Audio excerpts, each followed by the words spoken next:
شرط لگا رہی ہیں ہم تب نکلیں گے، پہلے لکھ کے دو۔ ایک شرط یہ تھی شریعہ کا قانون منسوخ کرو گے اور آئندہ کبھی شریعہ نافذ نہیں کرو گے، اور تیسری شرط یہ تھی کہ موجودہ خلیفہ کو، اس کے تمام خاندان کو، تمام اثاثے ضبط کر کے جلا وطن کرو گے۔ ہوا۔ اب یہ شرط وہ کہتے ہیں کہ یہ خلیفہ کے نمائندے نے کیا تھا، ان کا آرگومنٹ سنیں، ٹونی بلیئر نے کہا ہے کہ یہ خلیفہ کے نمائندے نے کیا تھا اور خلیفہ عالم اسلام کا تھا، اس لیے یہ وعدہ ہمارے ساتھ امت مسلمہ نے کر رکھا ہے۔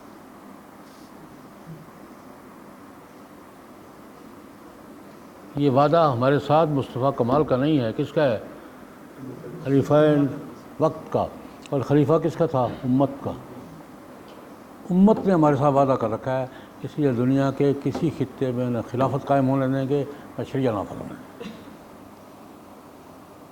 یہاں بھی یہی مسئلہ ہے، افغانستان میں بھی یہی مسئلہ ہے۔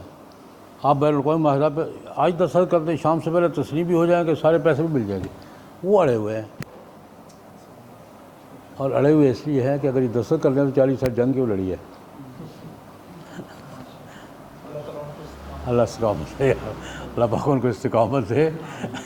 اگر یہی دستخط یہ تو کل ہی رہا تھا، اب کل ہی جو انہوں نے دیکھیں، ایک ملک اپنے ملک میں ایک قانون نافذ کرتا ہے۔ امریکہ بہادر کو کیا تکلیف ہے جی تم برقع کیا کر رہے ہو؟ چھوڑو یار، ملک کا اپنا قانون ہے۔ نہیں، یہ سارا وہ پس منظر ہے کہ یہ طے کیا ہوا ہے مغرب نے کہ دنیا کے کسی خطے میں، اس لیے وہ طالبان بھی تھوڑا سمجھداری سے کام لے رہے، خلافت کا لفظ نہیں بول رہے اور بہت ٹھیک کر رہے ہیں، ٹھیک کر رہے ہیں۔ امارت اسلامیہ بھی خلافت ہی ہے، لیکن لفظ بول کے ضرور۔ میری بات سمجھ آ رہی ہے؟ بڑے دھیمے دھیمے چل رہے ہیں، ٹھنڈے ٹھنڈے چل رہے ہیں، لیکن مظلوم ہیں، محصور ہیں۔ اور میں ایک طالب علم فقیر آدمی ہوں، میری ملاقات ہوئی ہے پچھلے دنوں، میں نے کہا یار بات سنو، شیب ابی طالب میں ہو،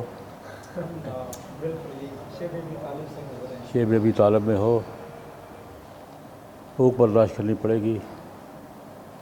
اگر 4-5 سال افغان قوم بھوک برداشت کر لے تو مجھ فقیر کی پیشگوئی ہے کہ آئندہ خطے کی قیادت تم کرو۔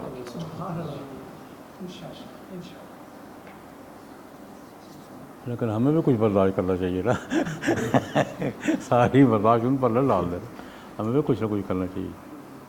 پر میں اگلی بات نیکسٹ۔ اس میں ایک چھوٹی سی بات آپ نے کی تھی حضرت کہ مصطفیٰ کمال جو ہے وہ خلافت کا جو ٹائٹل تھا وہ ختم نہیں کرنا چاہتے، تو ان کے نہ ختم کرنے کی وجہ کیا تھی؟ کیونکہ کہتے ہیں یار ایک ٹائٹل ہمارا چلا نہیں، ہر ایک کو پورا ہی کافر نہیں بنانا چاہیے،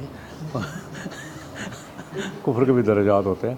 وہ یہ کہتا تھا کہ ٹائٹل ہمارا پرانا ٹائٹل ہے، اگر برطانیہ بادشاہت کا ٹائٹل باقی رکھ سکتا ہے تو ہم خلافت کا ٹائٹل کیوں باقی نہیں رکھ سکتے؟ اور یہ بات بھی یہ بات اللہ کی قدرت، میں گزشتہ 30 سال سے لکھتا آ رہا ہوں کہ معاہدہ لوزان کو گردن پر گھٹنا رکھ کے گن پوائنٹ پہ کروایا گیا تھا۔ فوجیں اندر بیٹھی ہیں، شرط یہ تب نکلے گی، یہ لکھ کے دو۔ یہ میں 30 سال سے لکھتا آ رہا ہوں کہ میرا وجدان یہ کہتا ہے کہ یہ مرضی سے نہیں ہوا تھا، گن پوائنٹ پہ ہوا تھا۔ یہ بات پچھلے سال جنرل اسمبلی سے خطاب کرتے ہوئے طیب اردگان نے کہی، پہلی دفعہ یہ بات طیب اردگان نے اقوام متحدہ کی جنرل اسمبلی سے خطاب کرتے ہوئے کہی ہے کہ یہ معاہدہ لوزان ہم سے گن پوائنٹ پہ ہوا تھا، اس لیے اور ہماری مرضی شامل نہیں تھی، طاقت کے بل پر ہم سے معاہدہ لوزان کروایا گیا۔ لیکن اگلی لطیفے کی بات سنا دوں، جنرل طیب اردگان کی جنرل اسمبلی کی یہ تقریر پاکستان کے کسی اخبار نے رپورٹ نہیں کی، میں نے وہ دلی کے ایک اخبار سے رپورٹ لے کر اس پر کالم لکھا۔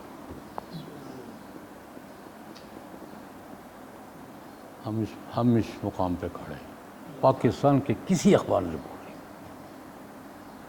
جنرل اسمبلی کی تقریر ہے یار، ترکی کے صدر کی تقریر ہے، جنرل اسمبلی کی تقریر ہے۔ میں 4-5 دن تلاش کرتا رہا، میں کالم میں حوالہ دینا پڑتا ہے نا، تو مجھے پاکستان کے کسی اخبار میں تلاش کر کے بھی نہیں ملی، اور پھر دلی کا سیروزہ دعوت ہے، اس سے پوری تقریر چھاپی ہے، تو میں نے اس کے حوالے سے پھر لکھا کہ یہ جو میں اپنے حوالے میں جو کہہ رہا تھا وہ اردوغان نے بھی وہی کہا ہے کہ گن پوائنٹ پہ ہوا تھا۔ السلام علیکم، آفتاب نام ہے، روزنامہ پاکستان سے تعلق ہے، روزنامہ پاکستان سے۔ آپ سے یہ سوال ہے کہ موجودہ دور میں جب ڈاکٹر اسرار رحمۃ اللہ گزرے ہیں تو انہوں نے خلافت کے لیے جدوجہد کی، ابھی جو موجودہ دور کے جید علماء ہیں وہ خلافت کے لیے بات نہیں کرتے۔ نہیں، اصل میں وہی طالبان والی بات کہ ٹائٹل نام خلافت کا نہیں، لیکن ٹائٹل وہی ہے، یعنی ہدف وہی ہے۔ مجھے اس سے اتفاق نہیں ہے، لیکن ان کو بالکل وہ خلافت کا ملک نہ کہیں، ہدف وہی ہے، ٹائٹل استعمال نہیں کر رہے کہ وہ پھر زیادہ جھگڑے کا باعث بن جاتا ہے۔ اور دوسرا، ابھی یہ تو سوال تھوڑے ٹاپک سے ہٹ کے، لیکن 3-4 سال سے ہم شخصیت پرستی میں نے میں چلے گئے۔ ٹائٹل خلافت پر سب سے پہلا میرا تقریباً 15-20 لیکچر ہے، پہلا لیکچر میں نے دیا تھا سن 75 میں، سب ویبسائٹ پہ موجود ہے۔ خلافت ہماری ضرورت ہے، اور خلافت کی ضرورت ایک حوالہ اور دے دیتا ہوں۔ خلافت کے ہماری ضروریات میں سے ایک ضرورت یہ بوسنیا سربیا مسلمانوں کا قتل عام آپ کے ذہن میں ہے، مشرقی یورپ میں، اور سربیا آپ کے ذہن میں ہوگا۔ اس وقت ہماری وزیر اعظم تھی محترمہ بے نظیر بھٹو۔ بے نظیر بھٹو بڑی سمجھدار عورت تھی، معاملات پہ فہم رکھتی تھی۔ ٹائمز نے اس سے انٹرویو کیا کہ کیا ہو رہا ہے۔ بے نظیر بھٹو کا جملہ ہے حسرت کے ساتھ، اب تو کوئی عثمان امپائر بھی نہیں ہے جس کے سامنے ہم اپنا رونا رو سکیں۔ عثمان امپائر، عثمانیہ خلافت، یہ بے نظیر یہ کہہ رہی۔ میں نے اس پہ بھی لکھا تھا، میں نے کہا خلافت کی ضرورت محسوس ہوئی اب؟ بے نظیر کا جملہ یہ تھا، بڑے حسرت بھرے لہجے میں، قتل عام ہو رہا تھا، ہر مسلمان افسردہ تھا، اب تو کوئی عثمان امپائر بھی نہیں ہے جس کے سامنے ہم اپنا رونا رو سکیں۔ شیخ صاحب، جیسے ماشاءاللہ آپ نے بات کی تو میں ساری بات تو نہیں سن رہا، لیکن چلیں کچھ مجھے امید ہے جو بات آپ نے ماشاءاللہ کی ہوگی۔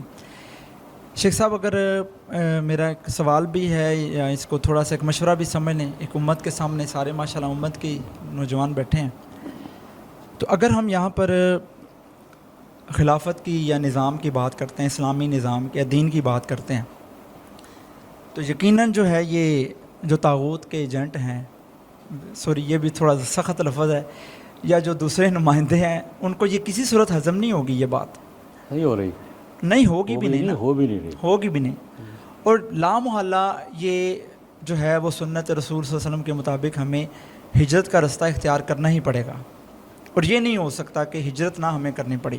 ہجرت کے لیے کوئی محفوظ جگہ بتا دیں چلیں۔ تو میں اسی طرف میں آ رہا ہوں، بالکل اسی طرح میں آ رہا ہوں کہ ایک واللہ عالم یہ میری بات غلط بھی ہو سکتی ہے، لیکن جو مجھے نظر آ رہی ہے کہ الحمدللہ امت کے اندر یہ جو بیداری ہے، تو اگر آپ پورے خطے کا آپ مطالعہ کریں تو آپ کے مشرق میں ہندوستان ہے، آپ کے شمال میں جو ہے وہ چائنا ہے، اور مغرب میں جو ہے وہ افغانستان ہے، اور ایران بھی ہے، ایران بھی ہے، ٹھیک ہے، اور جنوب میں سمندر ہے، جنوب میں سمندر ہے، سمندر میں آپ جا نہیں سکتے۔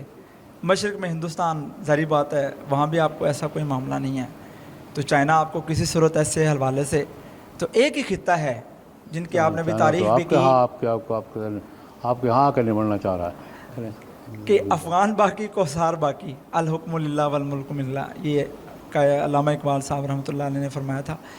تو ہمیں اس نظام کو، ان کو کیا سپورٹ نہیں کرنا چاہیے؟ وہ شیب ابی طالب سے گزر رہے ہیں، بالکل ٹھیک فرما رہے ہیں، ہمیں ان کو سپورٹ کرنا چاہیے اور سنجیدگی سے کرنا چاہیے، نعروں سے ہٹ کر سنجیدگی سے، اس کے کام کے میدان ہیں وہ کس وقت آپ ہم تھوڑا سا کر بھی رہے ہیں۔ اصل ضرورت یہ ہے کہ ان کو سپورٹ کیا جائے اور ان کو اس قابل بنایا جائے کہ ایک بیس تو بنے نا ہماری۔ جب تک آپ کی بیس نہیں بنے گی دنیا میں کوئی آزاد بیس، تب تک آپ سب باتیں ہی کرتے رہیں گے۔ اس کے لیے ضرورت ہے کہ ان کو سپورٹ کیا۔ بالکل ایسی یہ چیز ہے کہ ہمیں جیسے مثال کے طور پہ الحمدللہ کچھ رابطے ہیں، کچھ عرصہ اللہ کا شکر ہے کچھ معاملہ بھی ایسے ہوئے، تو وہ یہ کہتے ہیں جب ان سے بات جیسے آپ نے کہہ رہے کہ ملاقات ہوئی، الحمدللہ ہماری بھی جب ملاقات ہوتی ہے تو یہ کہتے ہیں کہ یار آپ اس نظام کو سپورٹ کریں، عملی طور پہ باتیں نہ کریں عملی. اگر آپ کسی تاجر کے پاس جاتے ہیں اور وہ کہتا ہے یار میں آپ کو پیسے نہیں دوں گا، مجھے آپ پر اعتبار نہیں ہے، اس کو یار تم جو ہے نا چاول دے دو، تم گندم دے دو، تو میں کچھ جس طرح بھی تم سپورٹ کر سکتے ہو ان کو تم سپورٹ کرو. اور ان کو مالی بھی ضرورت ہے، اخلاقی بھی، سیاسی بھی، علمی بھی، فکری بھی، ہر قسم کی سپورٹ کی ضرورت ہے نا. ان سے ان کو سپورٹ کرنا چاہیے. اور سپورٹ کرنے کا ایک ہمیں فائدہ ہوگا کہ الحمدللہ جب ہمارا ان سے تعلق بنے گا اور جب ہمیں ہجرت کرنی پڑے گی تو سر ایک ہی خطہ ہے، وہیں ہمیں ٹھکانہ ملنا ہے، وہیں پناہ ملنی ہے ہمیں. وگرنہ جو یہاں پر جو حالات بن رہے ہیں انہوں نے ہمارا جو ہے نا وہ معاملہ. آپ ہجرت کی بات کر رہے ہیں، ابھی پچھلے دن لاہور میں ایک میٹنگ تھی تو 100-150 علماء کرام ہم افغانستان جانا چاہتے ہیں پروگرام بن کے. میں نے کہا خدا کے لیے ان کو آرام سے حکومت کرنے دو، ان کے لیے مسائل نہیں کھڑے کریں.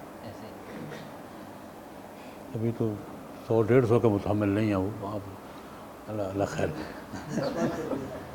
السلام علیکم، میرا نام حسین طارق اوان ہے. میرا سوال یہ ہے کہ آپ نے کہا کہ خلیفہ جو ہوتا ہے وہ دلیل لاتا ہے قرآن سے یا سنت سے، ان کے مطابق وہ حکم نافذ کرتا ہے اپنا. تو اس ٹائم امت کے اندر قرآن کے اور سنت کی اتنی انٹرپریٹیشنز ہیں، اتنی تفاسیر ہیں، اتنی تشریحات ہیں، تو خلیفہ کیسے بیچارہ پریشان نہیں ہو جائے گا کہ میں کون سے تعبیر میں خلیفہ کی شرائط پوری ہوں گی تو خود حجت ہے وہ. نہیں، وہ کون سے ورژن کا اسلام جو امپلیمنٹ کرے گا؟ مطلب وہ خلیفہ اگر خود مجتہد ہے نا تو وہ خود حجت ہے، تعبیر اس کی معتبر ہوگی. وہ خود یہ تھیوکریسی نہیں ہو جائے گی اگر وہ کہے کہ قرآن یہ کہہ رہا ہے اور یہ حکم ہے قرآن کا، یہ دلیل سے کرے گا نا. ایک ہے وہ خود ہی کرے گا. نا دلیل ایک ہے سوابدیدی اختیار، میں کہہ رہا ہوں اس لیے.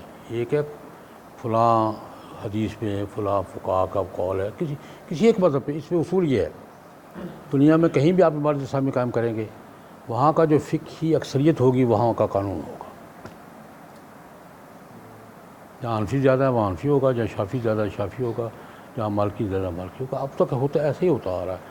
وہ قانونی تطبیق اکثریتی فقہ کے مطابق ہوگی، اس میں کوئی اشکال کی بات نہیں.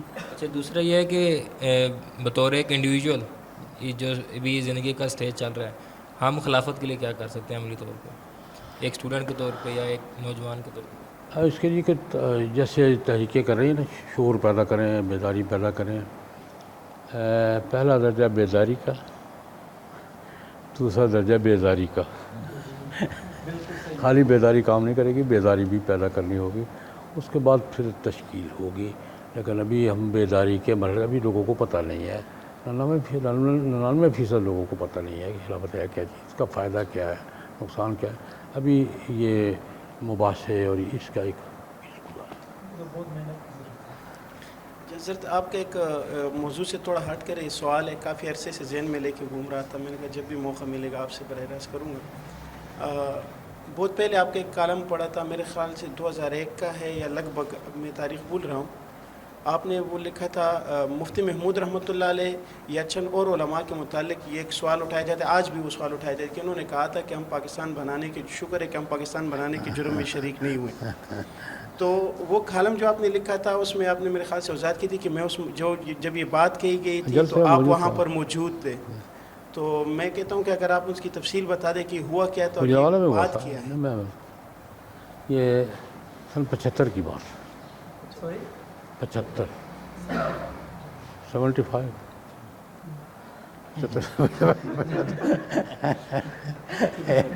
اس پر بھی ایک لطیفہ سنا دیتا ہوں یار. میرا اپنا پوتا ہے، اسکول میں پڑھتا ہے، جدھر بھی پڑھتا ہے ادھر بھی پڑھتا ہے. میں نے ایک دن اس کو چھوٹا سا ہے، میں نے کہا میں 73، کہتا وہ کیا ہوتا ہے؟ تو میں نے کہا 70 اور 3، وہ کیسے؟ میں نے کہا 73، کہتا اب بات کرو نا.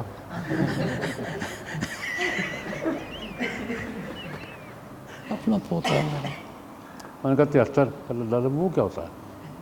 میں نے کہا 70 اور 3، وہ کیا مطلب؟ میں نے کہا 73، کہتا یوں بات کرو گا. اب یوں بات کرو پہ آ گئی یہ بات. ہاں جی، اب وہ میں عرض کر رہا ہوں. اصل میں بات یہ تھی کہ بھٹو صاحب اور مصطفیٰ آمنے سامنے تھے. بھٹو صاحب نے کہا تھا کہ پاکستان کی تقسیم کی ذمہ دار اپوزیشن ہے. اپوزیشن لیڈر مفتی محمود صاحب تھے, پارلیمنٹ میں کہا تھا. اس کا جواب دیا تھا مفتی صاحب نے. مفتی صاحب نے گجرا جلسہ نصوروں میں جلسہ تھا, میں کہا دیکھو بھائی اس کے دوران ہم تقسیم پہلے بھی تم نے کی تھی, اب بھی تم نے کی ہے. اگر یہ گناہ ہے تو نہ پہلے شریک تھے نہ ہم نہ اب شریک ہے. یہ تھا اصل بات. بھٹو کو جواب دیتے ہوئے کہ بھائی ہمارا کوئی, ہم تو پہلی تقسیم کے خلاف تھے, اس تقسیم کے کیسے آپ ہو. اس میں یہ جملہ یہ تھا کہ اگر یہ گناہ ہے تو نہ ہم پہلے شریک تھے نہ اب شریک. ہاں لیکن وہ پھر چلی بات وضاحت پوری موجود ہے ریکارڈ پہ. حضرت ایک تھوڑا سا ٹاپک سے ہٹ کے سوال ہے. اکثر یہ کنفیوژن ایک مسئلہ رہتا ہے. جب آپ سے راستے میں بھی بات ہو رہی تھی تو بڑا ماشاءاللہ سے اعتدال پسند اور آپ نے سچی اور کڑی باتیں کی ہیں. حضرت کیا ایسا کوئی معاملہ تاریخ میں ہوا ہے کہ مودودی صاحب کو پھانسی کی سزا کا آرڈر دیا گیا اور مسئلہ قادیانیت پہ, کیونکہ کچھ لوگ کہتے ہیں یہ غلط ہے. 53 میں ہوا تھا. مولانا عبدالستار نیازی, 2 آدمیوں کو موت کی سزا ہوئی تھی, مولانا مودودی کو اور مولانا عبدالستار نیازی کو. وجہ حضرت یہی یہ قادیانی ہوا تھا. بس یہ کچھ لوگ کہتے ہیں کہ یہ بس ایک نہیں, عدالت نے باقاعدہ سزا سنائی تھی مولانا مودودی کو بھی اور مولانا عبدالستار نیازی کو. مولانا عبدالستار نیازی, ان دونوں کو موت کی سزا سنائی. لاسٹ کوشچن اگر کوئی کرنا بسم اللہ الرحمن الرحیم. حضرت لاسٹ مجلس کا یا اپنا اپنا اسرائیل آ گئے. نہیں ارشاد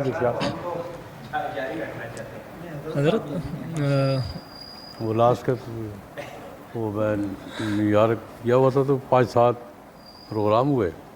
تو ایک آخری دن رات پروگرام تھا تو اسٹیج سیکرٹری کہ حضرت کا آخری پروگرام ہے. میرا نہیں یار, دورے کا آخری ہے میرا نہیں. چلیے سوال کیجیے. یہ جو شرعی خلافت ہے حضرت, اس میں پہلی بات تو یہ ہے کہ زنادقہ جو ہے اس کو کیسے ڈیل کیا جائے گا, کیونکہ زنادقہ جب بات قائم ہوگی تو اس کے بعد مسئلہ آئے گا. نہیں قائم ہونے کے بعد مسئلہ آئے گا. جیسے یہ شریف نہیں خالی پلاؤ کی بات نہیں ہے. پہلے خلافت قائم کر لیں, اس کے بعد خلیفہ کے سامنے رکھیں, وہ جو فیصلہ مشورہ کر کے فیصلہ کر دے گا کر دے گا. جیسے خوارج کے ساتھ ہوا تھا. میں کہتا ہوں جب مسئلہ ہوگا پہلے سسٹم بنائے نا, عدالت بنائیں پھر عدالت کے سامنے کیس رکھیں. نہیں وہ تو میں پوچھ رہا ہوں کہ ان کے فیصلہ اس میں احکامات کر رہا ہے, مشورہ میں دوں. نہیں, ان کے احکامات شریعت میں نہیں. وہ جب قاضی بنے گا وہ اس کے سامنے کیس آئے گا پھر وہ دیکھے گا کیا کرنا ہے. اچھا, دوسری بات یہ جو آپ نے کہا کہ بھائی نے سوال کیا کہ اس کو جمہوریت کہیں گے یا شورائی نظام, آپ نے کہا تو کیا اس جمہوریت کو جو نام نہاد جمہوریت اس کو شورائی نظام کہہ سکتے ہیں؟ مغالطہ ہو جاتا ہے جب جمہوریت کا نام لیتے ہیں, پوری جمہوریت سامنے آ جاتی ہے. اب ہم کہتے ہیں کہ ہم جمہوریت نہیں, بھائی پاکستان کا جمہوری نہیں ہے. یہ دستور پاکستان جمہوری نہیں ہے, اس میں حاکمیت اعلیٰ خدا کی لکھی ہوئی ہے. یہ جمہوری کیسے ہے؟ حاکمیت اعلیٰ اللہ تبارک و تعالیٰ کی. پارلیمنٹ کی ساورنٹی تسلیم نہیں کی گئی, پارلیمنٹ پابند ہے قرآن و سنت کی. یہ کہاں سے جمہوریت آ گئی ہے؟ تیسری بات کہ حق حکمرانی عوام کا نمائندہ. پہلی بات یہ ہے کہ حاکمیت اعلیٰ اللہ کی عوام کی نہیں لکھی, دوسروں میں لکھا ہوا ہے. اور پارلیمنٹ, یہ تو ہمارے ساتھ ان کا جھگڑا رہتا ہے, پارلیمنٹ کی ساورنٹی نہیں مانتے آپ. ہم نے کہا آپ کے مقابلے میں مانتے ہیں, خدا کے مقابلے میں نہیں مانتے. یہ بات کہ پارلیمنٹ قرآن و سنت کے پابند ہے, اس کے خلاف قانون نہیں بنا سکتی, اس کو پارلیمنٹ کی ساورنٹی کے منافی کے کرم سے رگڑتے ہیں لوگ.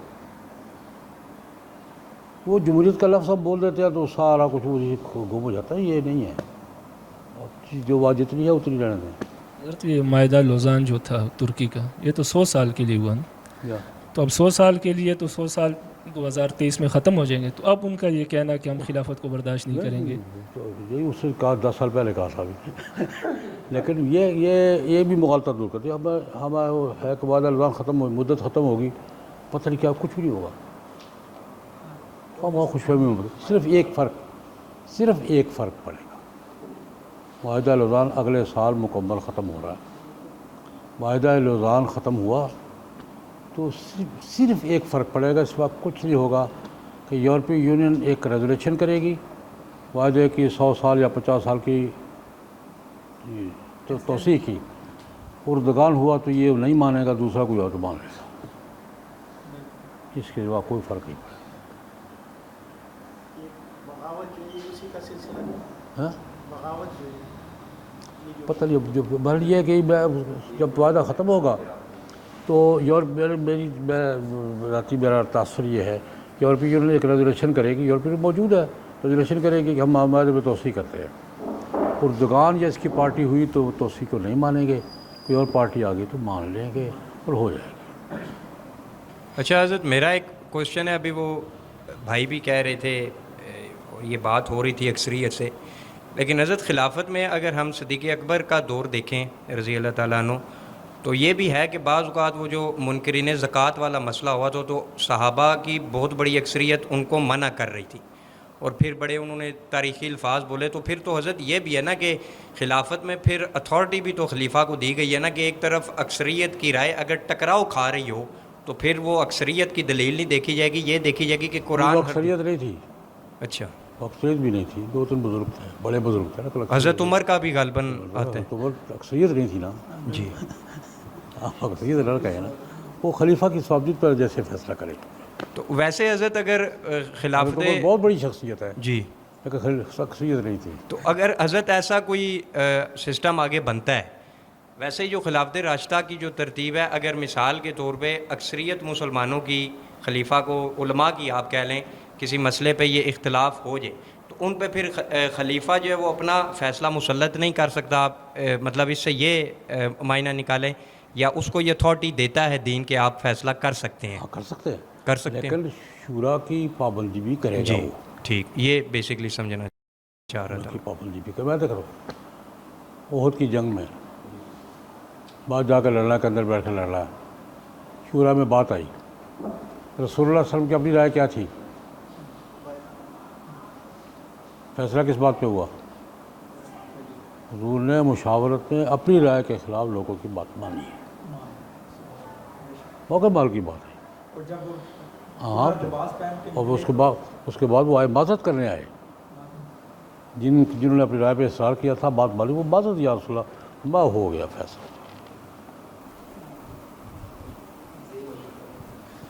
شیخ صاحب، میرا سوال یہ ہے کہ جس طرح بھائی نے پوچھا تھا کہ اسٹوڈنٹ ہم لوگ کیا کریں، تو آپ نے اس کا جواب دیا کہ اس کو زیادہ سے زیادہ آگے بات کو پھیلائیں اور لوگوں کو بتائیں کہ ہے نظام کیا، تو اس میں میں مزید اسٹریٹجیز پوچھنا چاہوں گا کہ ینگسٹرز کیا اسٹریٹجیز اپنا سکتے ہیں، کیونکہ آپ کا ماشاءاللہ تجربہ ہے، کیا ہم سسٹم کا حصہ بنیں، بیوروکریسی کا حصہ بنیں، یا ایجوکیشن والی سائڈ جائیں، مدارس بنائیں، یا کیا کریں؟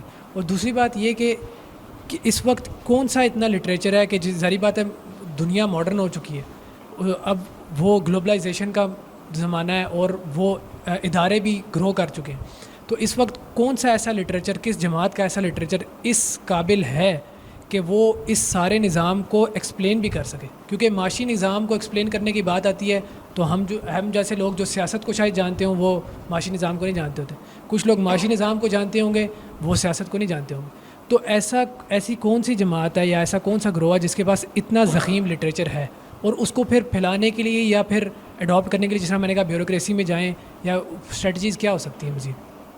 جماعتوں کے پاس جانے کے اداروں کے پاس کیوں نہیں جاتے؟ آپ کا اسلامی نظریاتی کونسل کا کام بڑا وقی کام ہے، اتفاقی بہت سے فیصلے، بڑے اہم لٹریچر موجود ہے آپ کے پاس، آپ کو جماعتی تقسیم میں جانے کے بجائے اداروں کے حوالے سے کریں تو زیادہ آسانی سے کر لیں گے۔ یہ ساری باتیں موجود ہے، تفصیل سے ہو چکی ہے، نشاندہی میں کر دوں گا۔ اس پہ حضرت یہ ارشد صاحب جو ہے یہ بڑی اچھی پوسٹ پہ ریٹائر ہوئے ہیں نیشنل سیونگ بینک، اور ہم نے ساری زندگی ان کو سائیکل بھی دی ہے بچپن سے لی، انہوں نے بھی اپنے ادارے میں یہ اس لحاظ سے حضرت فیمس ہے کیونکہ ہم تو انہیں کے ہاتھ میں پلے بڑے ہیں، رشوت کا جہاں معاملہ آتا تھا تو بڑے سامنے بعض اوقات وزیر مشیر بھی ہوئے تو یہ بزرگ ان کے متھے لگ جاتے تھے، تو حضرت کی بات ہے کہ اداروں میں بھی آپ جا کے بڑے زبردست طریقے سے دعوت دے سکتے ہیں۔ کام موجود ہے بھائی، لٹریچر کا کام موجود ہے، لیکن اس کو